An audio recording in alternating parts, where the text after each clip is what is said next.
How to read anyone. They say you can't read people's minds, but here's the truth. You don't need to, because the body always betrays the mind.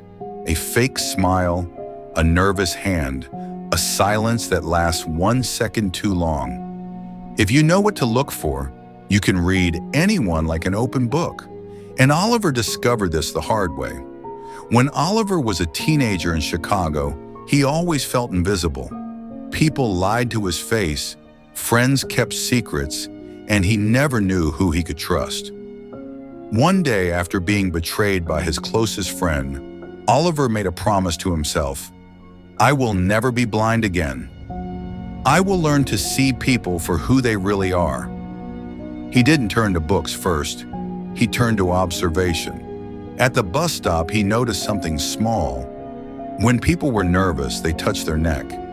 When they were hiding something, they avoided eye contact for just a second too long. In the cafeteria, he saw how the loudest kids often laughed the hardest, not because they were happy, but because they were desperate for attention.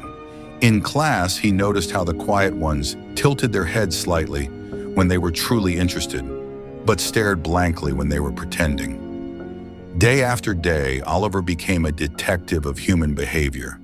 He watched hands, not just words. He listened to tone, not just sentences.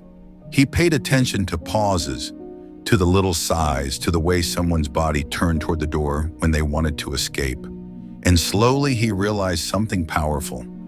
People lie with their mouths, but the body always tells the truth. By senior year, Oliver had become so sharp that his friends came to him for advice. Do you think he's telling the truth? Does she really like me? Should I trust him? He didn't have magic. He had attention. He had patience. He had the courage to notice what others ignored.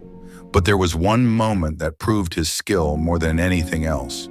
During a group project, a classmate named Mark kept saying, "I'm fine, I'll do my part." But Oliver noticed the way he rubbed the back of his neck and the way his shoulders slumped whenever he said it. Instead of ignoring it, he asked quietly, "Mark, are you overwhelmed?"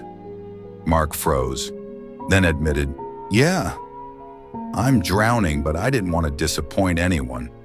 That simple observation saved the project and, more importantly, showed Mark that someone truly saw him. Oliver learned that reading people isn't about exposing lies. It's about understanding hearts. Here's the truth. If you want to read anyone, stop listening only to words. Look at their eyes. Listen to their silence. Watch their body. Because words can be faked, smiles can be forced, but the body whispers the truth every time. And when you can read people, not only will you protect yourself, you'll also be able to help others in ways they didn't even ask for. Remember this, the real goal isn't to catch people lying. The real goal is to connect with what's real. So the next time you step into a room, don't just hear what people say, watch how they say it. Because the greatest superpower isn't strength, money, or fame. The greatest superpower is the ability to understand people before they even say a word.